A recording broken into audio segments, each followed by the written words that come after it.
Hello, everyone. Welcome to another session on Azure. So for this session, we're going to go through introduction to Azure Cloud. And I have one of my colleagues here, Emmanuel Ade. Ima, how are you doing?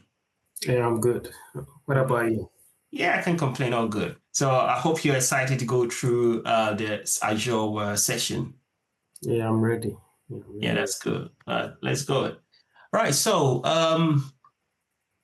we will go through a few slides and then after we'll go through the Azure interface.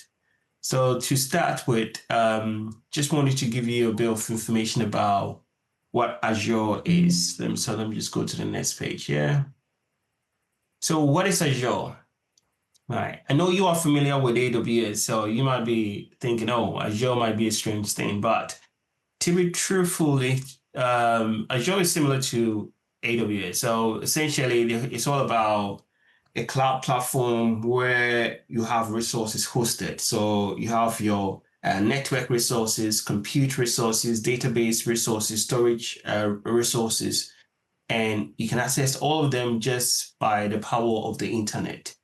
And you might be wondering, so how is this possible? So all of these are more like data centers around the world. So as you can see from the screen here, Azure have global infrastructures around like 60 locations, 60 regions worldwide. So these are individual data centers around the world. So they will have a data center in the US, data centers in Europe, data centers in Asia, and also in Africa as well. So in Africa, I think the only place they have a data center, I think it's South Africa, right? So all of these data centers host those resources that people connect to, like compute resources, database resources, networking resources, and a whole plethora of other sort of like resources that people can actually connect to.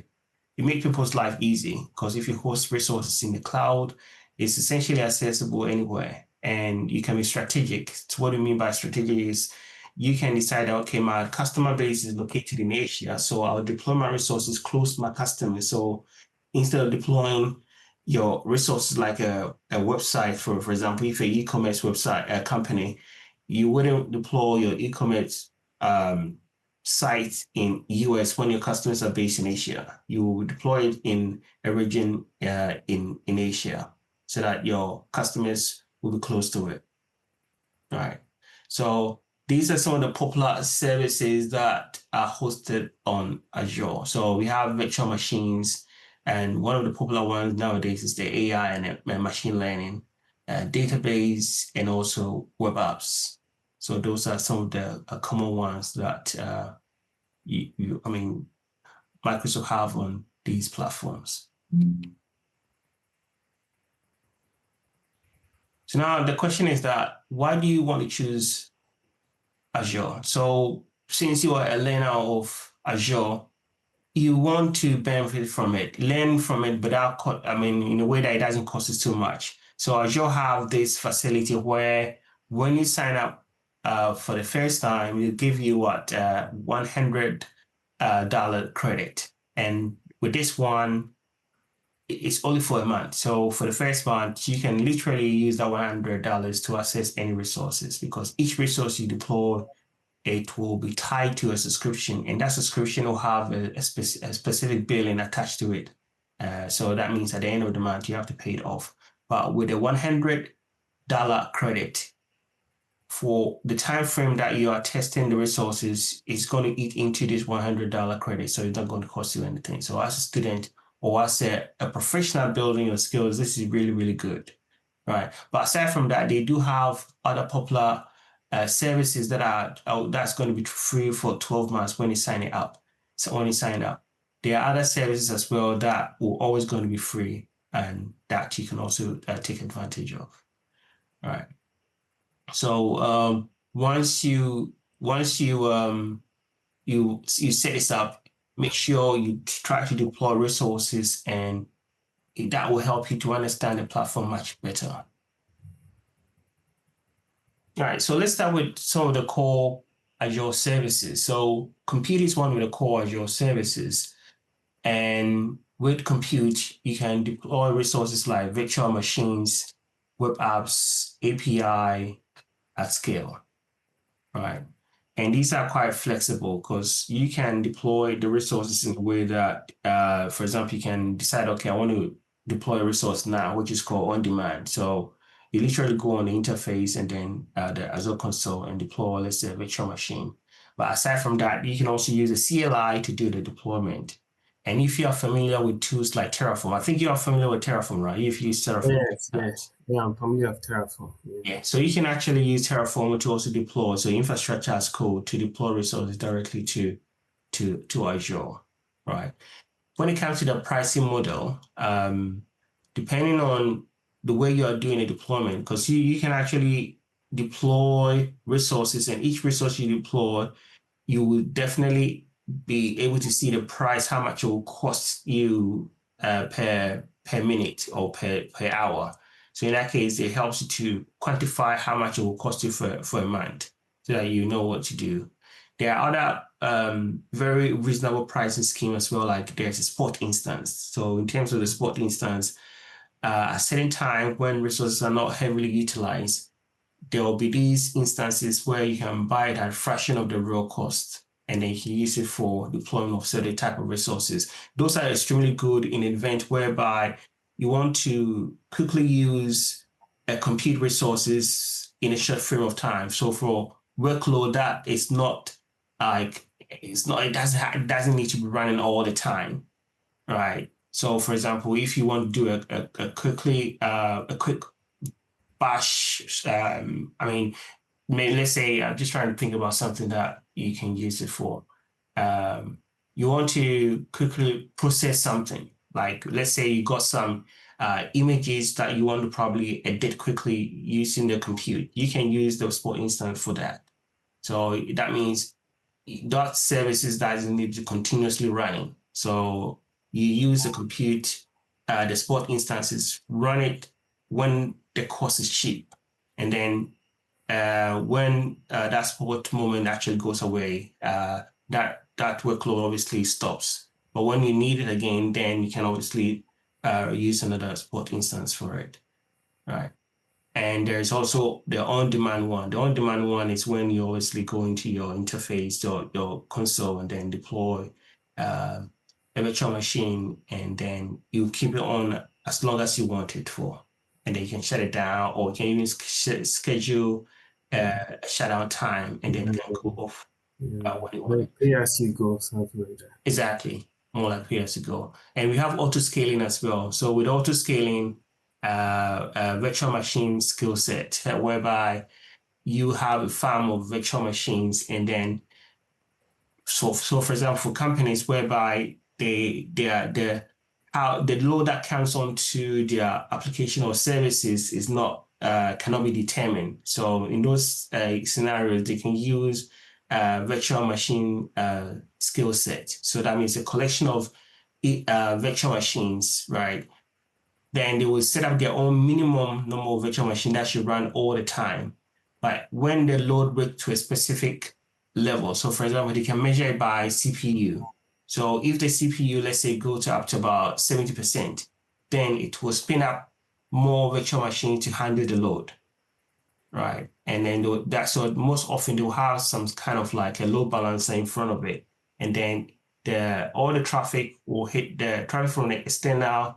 Customers coming to those resources will hit the load balancer, and the load balancer will distribute the traffic among the the virtual machines, right? So in your world, obviously, since you're familiar with AWS, it's more like Mm. EC2 instances. It will hit Mm. those ones.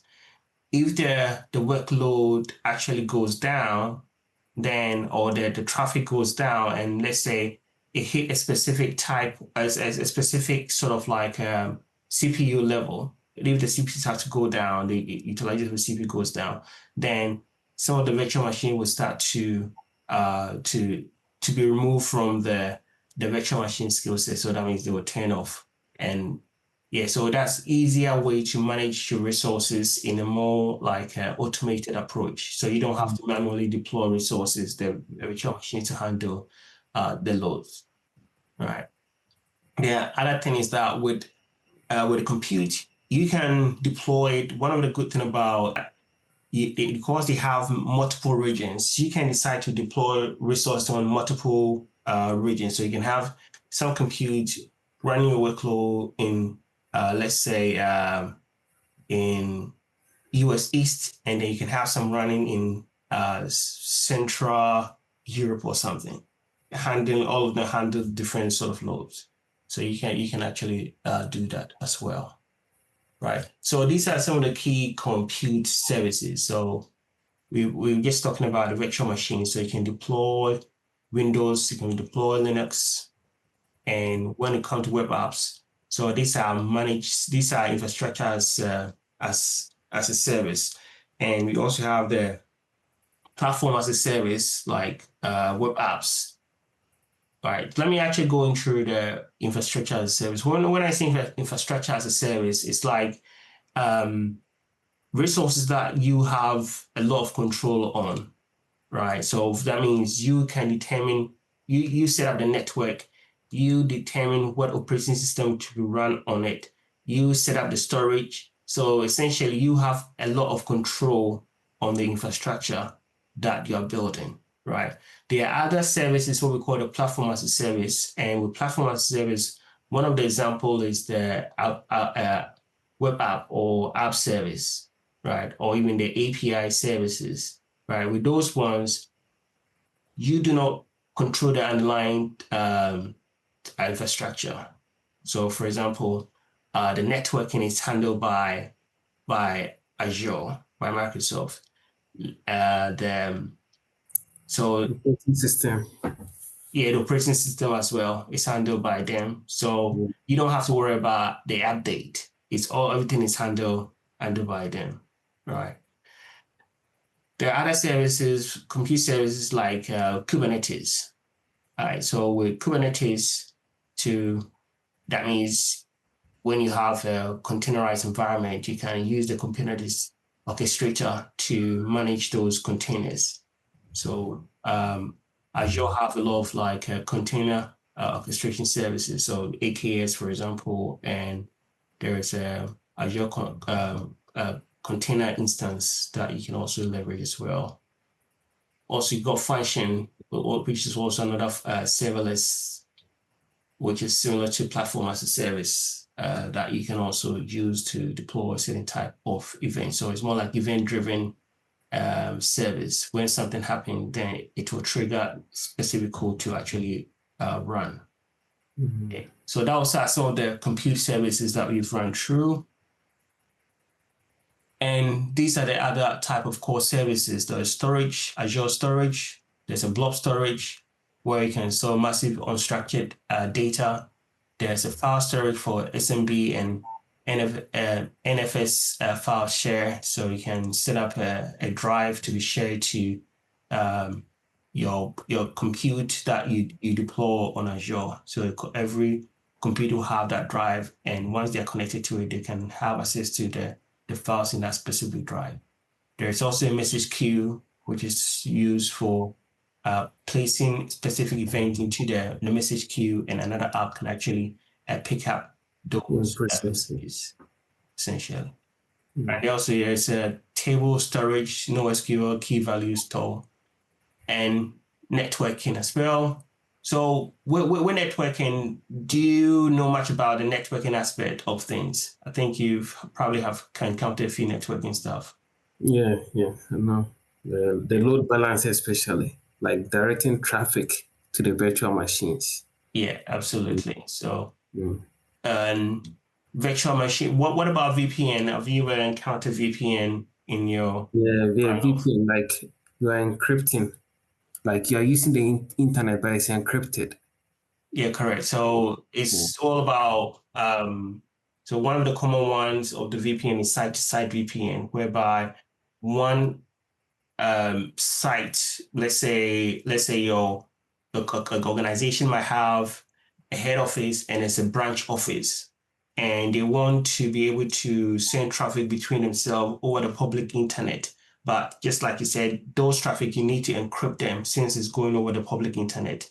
So then you can leverage a VPN to set up these tunnel that will go through the internet, but all those traffic are encrypted so that no one can actually decipher those communication. But once it's encrypted here, then it will be unencrypted at the other end. And then obviously you can share those communication in a much more secure way.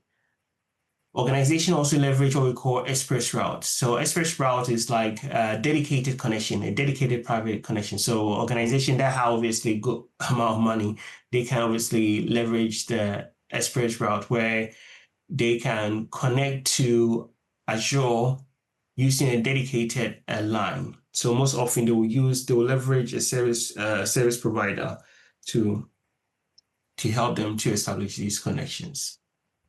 Right. So there are databases as well, which is part of the core Azure services. So some of the popular databases are the Azure SQL database to manage relational databases, Cosmos DB for global distributed and also multi-model database. And we have the SQL and the Postgres SQL for manage open source database as well. And for cache, you also have the cache for Reddit. So these are all about ensuring that specific data are kept in a cache for easy access and retrieval, which helps in terms of low latency to access those content. Right, so now let's look into some of the modern ones like Azure AI. I think that's one of the key areas that most organizations are pushing to in the recent times. Obviously, there are many other services like the core ones you run through, but organizations have started to leverage AI massively. And with Azure have the Azure AI Studio. With AI Studio, you can build, test, and deploy custom AI models in a unified platform. So it's a platform that hosts a lot of LLMs, large language models. So you can literally have almost every large language module there. So you have OpenAI, DeepSeek, all of them are hosted on those platforms. So you can use that to build your own kind of application that's AI driven, even agentic application as well. You can also deploy them on Azure AI Studio. All right. And the other ones that have been there for quite a while, which is the cognitive services. So for language, natural language, vision, speech, and search API, those have been there for quite a while. So these are some of the AI services. And also there's also machine learning as well. So these are some of the AI services that we have on Azure. Right, so we've gone through a lot. So what we're going to do is I'm just going to bring up the Azure interface and then we can go through it. If you have any questions, then you can ask those questions as well. All right, can you see my screen? Yes, I can see it.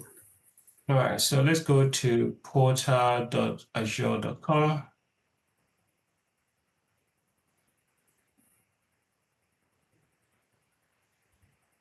So normally when you go to portal.azure.com, then you get a logins and then you can log in. I'm just going to increase this one a bit so we can see it a much bigger way. It's too big. All right, so this is the Azure interface. Very simple interface. So once you log in, you see the services. So some of the common services will show up at the top here, and then the recent ones you visited will show up here. You can also set up your own favorites. So if there are specific ones that you go to a lot, you can set them up there. Then there are other areas like navigation to these areas. There are tools like Azure Learn, which is really good. I'll encourage you to check out Azure Learn, Azure Monitor. So instantly, once you log into it, easy for you to see what is going on. if you want to access or create any resources, there's a create a resource here. You can then go straight to create a resource and then create it. Or you can use the menu here and then you can also see create a resource right there. Right. Or you can go straight to the resource you want to create. For example, if you want to create a virtual machine, then you can click on virtual machine and it will take you straight to the virtual machine session here. Or if I go back, you can go back by clicking on the Microsoft Azure logo at the top here, and it will take you back here. And then if you want to, like I say, you want to create a resource, you can even click on it directly from here, and it will take you to create a resource view. So depending on what you want to create, you can type it in here. So virtual machine, and then that will scan the marketplace and give you multiple virtual machines that you can create. So some of them might be owned by third parties, so you have to be aware of what you're doing. So the one that is by Microsoft, you see Microsoft next to it. So if I click on create and click on the virtual machine, it would take me back to where I was before when I clicked on the virtual machine from the menu from here. All right. The other popular way of navigating around is using the global search at the top here. So the global search, as you can see here, is search for resources, services, and also the documentation. So if I type in virtual machine, you notice that the first at the top is the services, then followed by Microsoft Entra ID, and then the marketplace and documentation. Right, so it does like multiple search in different places. So since maybe I just want to create a virtual machine, then I can obviously go to create a virtual machine here. So I'm just going to quickly show you how you create a virtual machine, one of the resources we're going to create for today. Right, so if I click on virtual machine, then it will take me to this area. At the moment, you do not see anything because mine is restricted to this specific subscription. So for Azure, one of the key things is subscription based. Everything you do is tied to a specific subscription. Every resource you deploy will be tied to a subscription. So the filter here is just letting me only see resources that are tailored to this specific subscription. If I click on that and then remove that, then I can see other resource. So for example, I've got this resource here. It's stopped at the moment, but it's under a different subscription. So that's the subscription right there.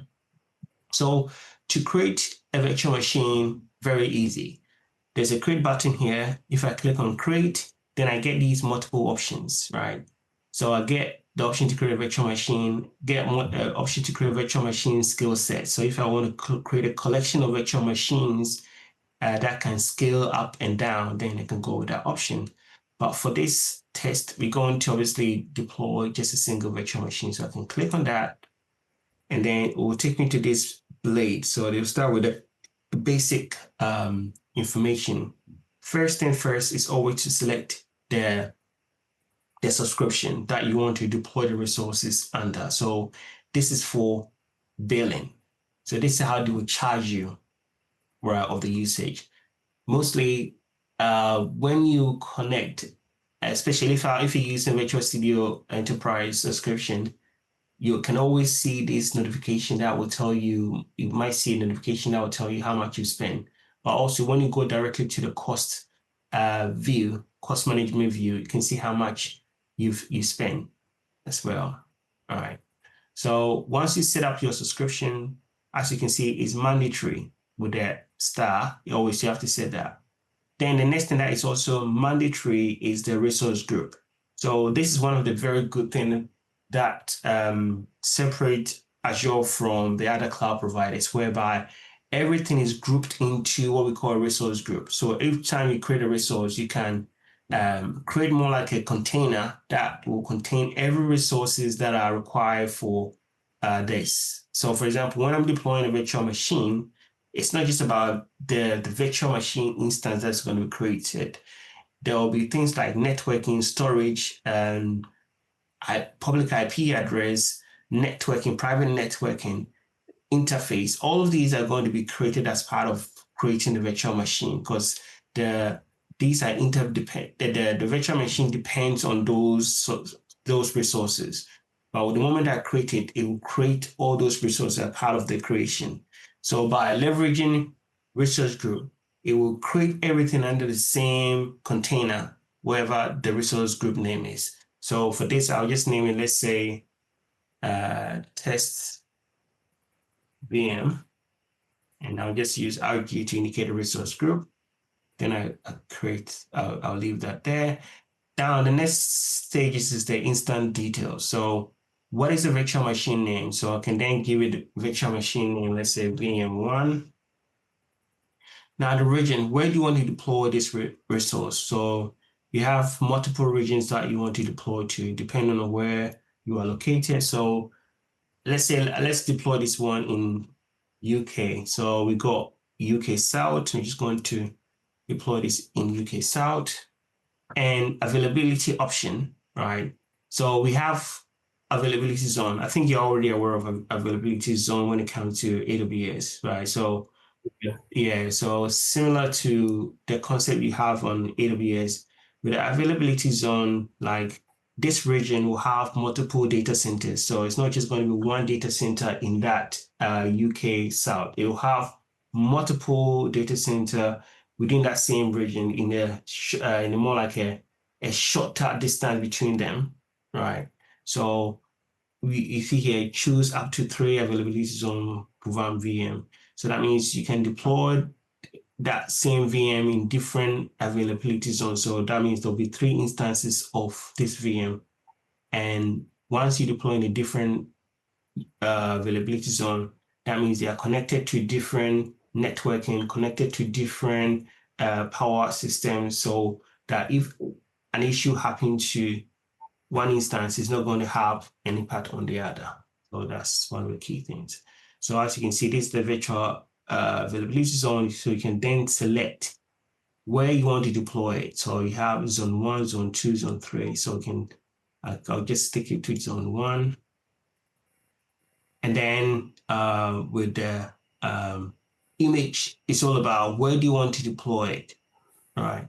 So sorry, what image you want to deploy, right? So you can decide to choose different images. If you want to deploy Windows, then you can select Windows. So for this instance, I'll just stick with Ubuntu. Then you can select the architecture that you want to deploy. And this is where you see the prices. So you have different prices here. So if we click on this, this will open up the different prices side. So depending on what you are, the purpose of the VM, then you can make a decision on what type you want to deploy. But each of them will have different pricing. So, but the key thing is you need to check the CPU, the RAM, the disk, the IOPS. So these will help you to determine what you want for the service. So as you can see, all of them have different prices, right? So these are general purpose. So that means for everything.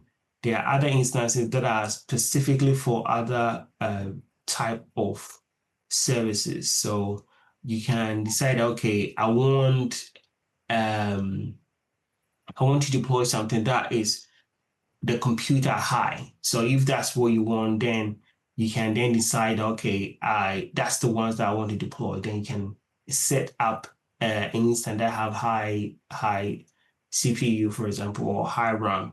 But if you set those up, remember that's going to cost you a lot of money as well. So those are the things that you need to take into consideration.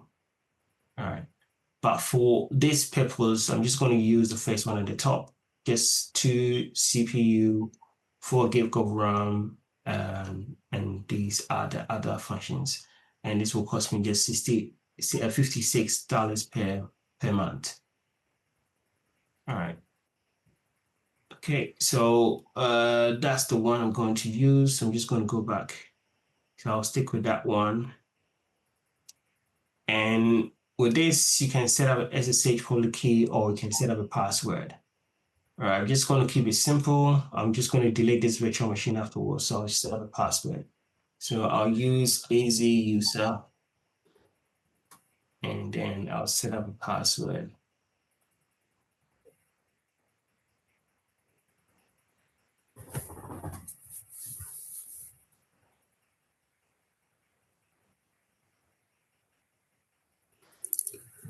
All right, so it says it must be between 12 characters.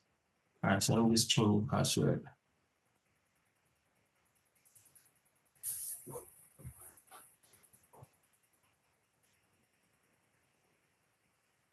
Yeah, that will do. All right, so for inbound port rules, so that means traffic coming into your VM. All right, this one you have to be extremely careful because the moment this is if you set up any VM that is publicly exposed, there are people out there that are using both to scan to see if any services are open that do not have any authentication, and then they can obviously use that for malicious purposes. All right, so you have to be careful on the port that you open. But for us to communicate with this, we can use a public inbound port. So I'll leave this one as port 22 to be open on this. And then once you're done, then we can essentially click on next. So the next one will be the disk. All right, so for the disk, you can decide on what size of disk that you want. I'll stick with a 30 gig. And you can also decide on the type. So you can stick with a premium as well, but obviously there are other options that you can leverage as well.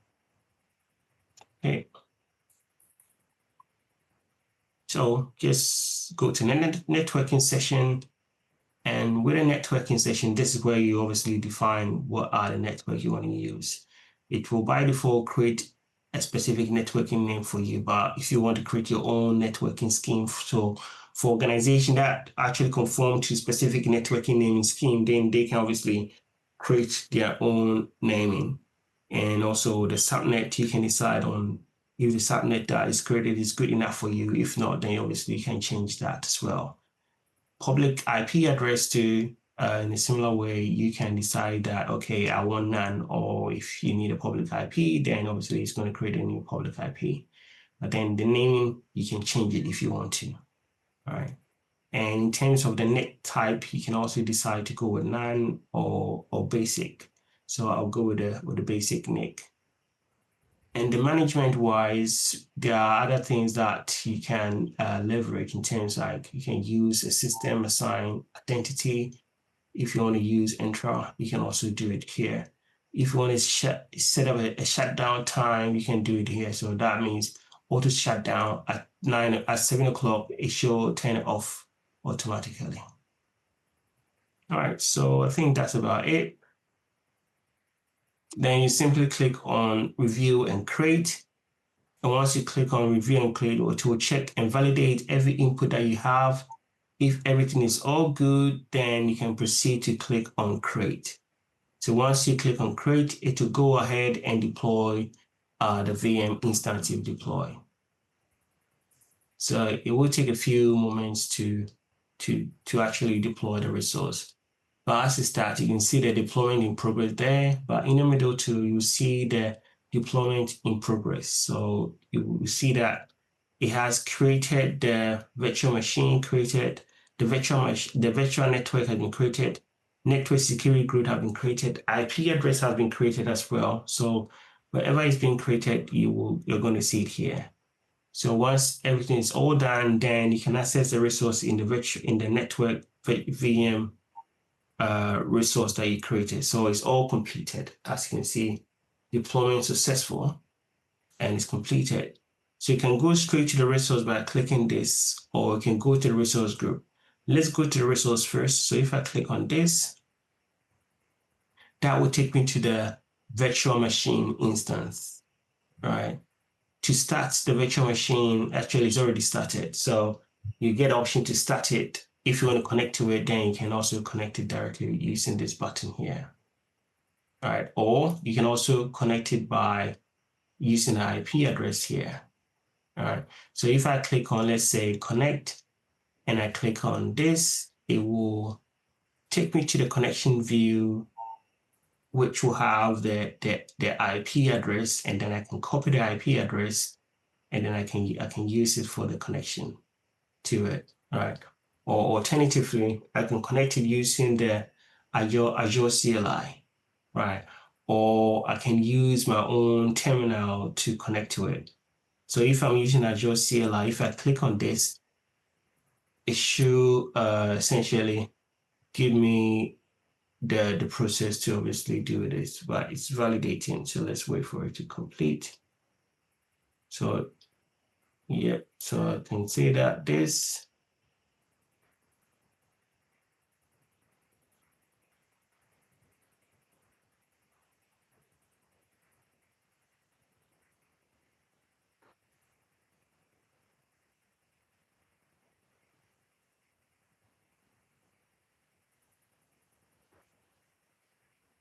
But the simplest way to connect to it is if I'm just going to bring up my terminal real quick.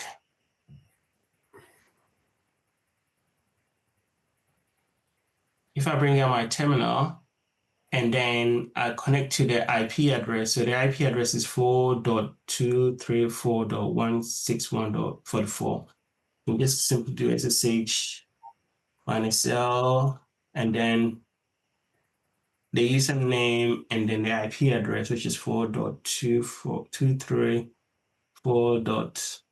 Okay, this the other one connected, but you see this connected to the shell, but I can also connect it directly to this one here. This is 1.44. All right, I'll come to this momentarily. But as you can see, this is using the terminal, this one here, to connect to it. All right, so as you can see, it did the SSH to it, and then it's asking me if I want to continue, so I can simply type in yes. And there you go. So I'm now connected to the virtual machine. So if I do tell, I can zip on. Now you see the IP address, the same IP address. If I wanted to connect to it from my terminal, I can just simply type this, type in yes. I think I made a mistake with the password. I might have made a mistake. Try again. There you go. So I can connect to it directly through my terminal, or I can use the Azure CLI to connect. Right. So do you have any questions?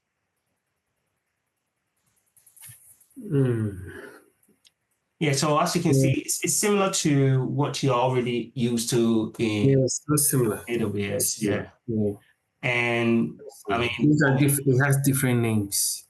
yeah, it's essentially, yeah. So obviously with what you're used to, obviously you're used to EC2 instances, but in Azure is virtual machine, right? But let's quickly explore so what we can do, let's explore what was created here. So I'm just going to go back to the main resource here. Let me push this one down and click on overview. All right, so when you click on the overview here, you see the public IP address, the network that is tied to it.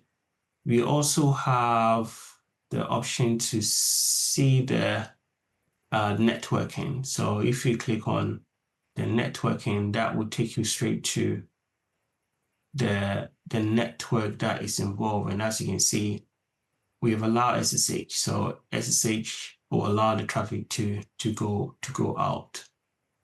All right. The resource group as well. So you can also view the topology. So if you click on this, you can see how it's connected. So more like an architecture view of the network. So you can see that there is a IP address, network security group that is attached to it.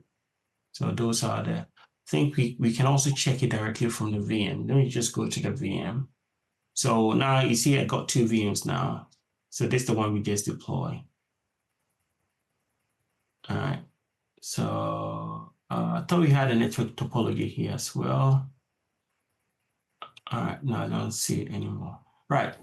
Let's quickly check the resource group. So to see the resource group, you can simply go to resource group here. And then here is everything that I have created, right? So for example, in terms of what we just created now is, let me see if it's here. Yeah, there you go. Test VM RG.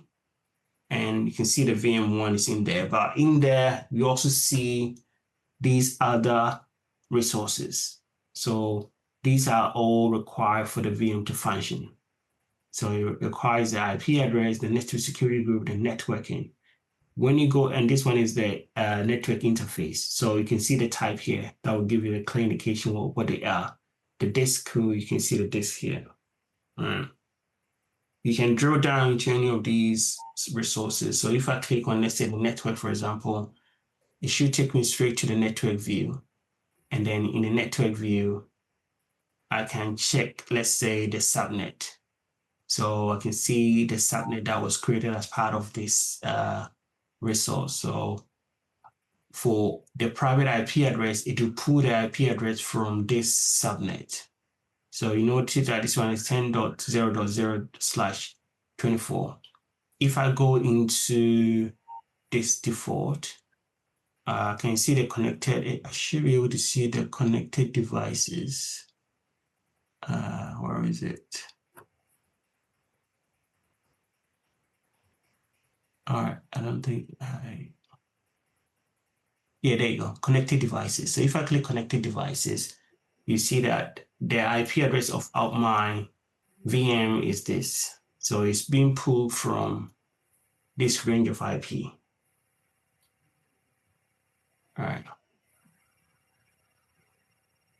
Hey, so I think we've gone through a lot today. So we'll call it a day, and then yeah, we'll also go through another service next time. So thank you for joining this session. And as always, stay tuned for more. Right. Yeah, thank you very much. Okay.